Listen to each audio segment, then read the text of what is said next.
Hello everybody, I'm going to be doing a reconstruction of a very iconic Rubik's Cube solve, Minty's 22.95 at the very first World Championship in Budapest in 1982.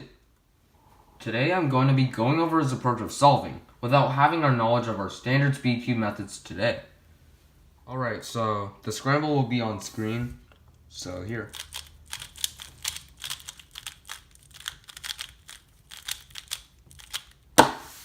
Firstly, for inspection, he did an X2 and a Y rotation. So, X2 and Y.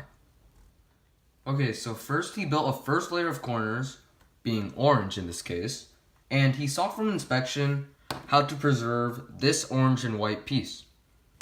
So, in this case, he did a D prime, R, small u, D, R prime, which did not affect this, and then he just inserted the last corner from the back, D prime, R, D, R prime, which was the first step.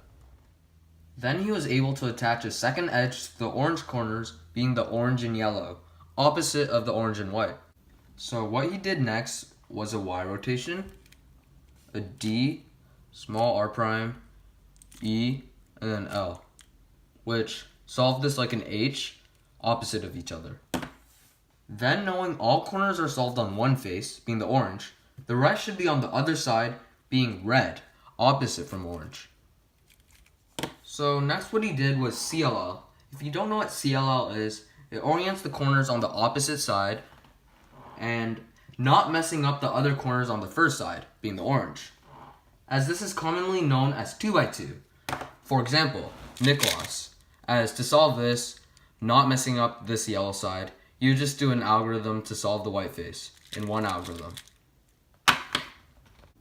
As such, what he did were a series of moves, which I'm not sure if he knew the certain case, or if it was intuitive.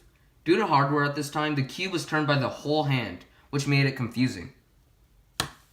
So what he did from here was a Z2, a U, a Y, a small L, D, R prime, a Z prime, R prime, X, a Z prime, R prime, R2, U2, Z, D, R2, D2, which oriented all the red corners.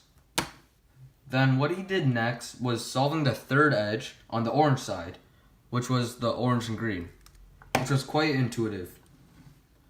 So what he did was an R prime, L prime, Z, and then an M, D2, M prime, which put this inside. Okay, so now what he did was to solve the first edge on the red side, being the red and green in the right place. To do the last layer, he needed an open slot on the first layer, as there's one extra space on the orange face, or this is used as a workplace to orient other edges. Okay, so what he did was, from here, was a Z2, a Y, an R, Z prime, M, Z, R prime, which he didn't really affect this edge, but he solved this edge. So knowing this technique, he solved the second edge on the red face, being the red and white, using the orange slot again.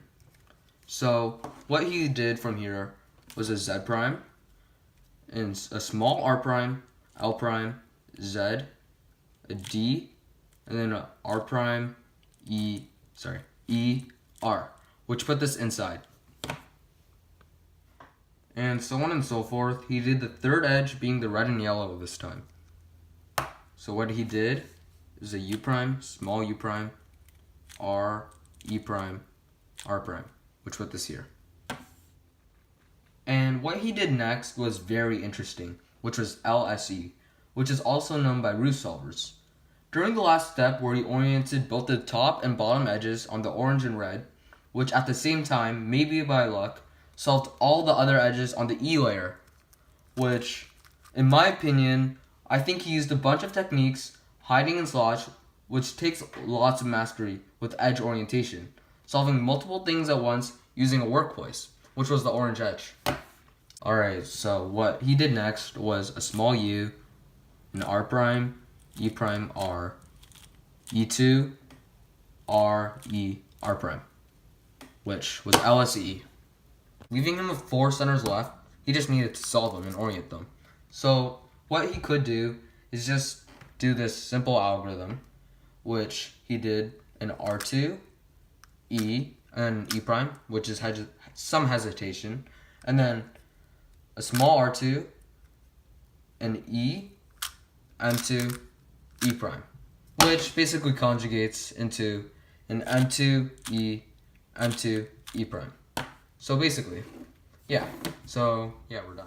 I hope you guys learned something from this reconstruction and maybe somewhat made sense to you.